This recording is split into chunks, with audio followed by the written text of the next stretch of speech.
ভোগান্তি আমরা দেব না, জনগণের ভোগান্তি দিব। আমরা কি আজকে কথা মতো চলবো? আমরা আমার নাম ধরা হতে দেবো না।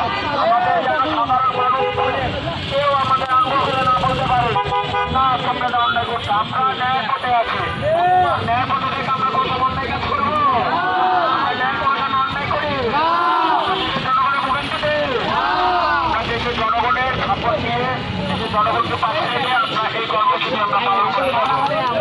আমাদের কর্মসূচি কালকে হয়তো করতে পারে।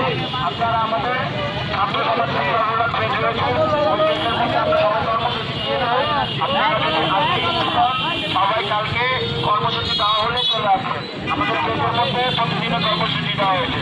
কর্মসূচি দেওয়া হলে আমরা পাঁচশো বলে পাঁচশো সংগ্রাম করবো। পাঁচশোটি অনেক আদিবাসী লড়াই করতো, আমাদের সাথে কেউ আদিবাসী সাথে কেউ ছিল ঢাকা শহরে যখন নির্বাচনে ভুলে গিয়ে যেত, নির্বাচনী কাজ করতো, তখন ওর সাথে কেউ ছিল না। উনি একা যেত, ওনার কাছে ওনার দুজন থাকতো, তিনজন থাকতো, কিন্তু উনি দল বদল করতো না।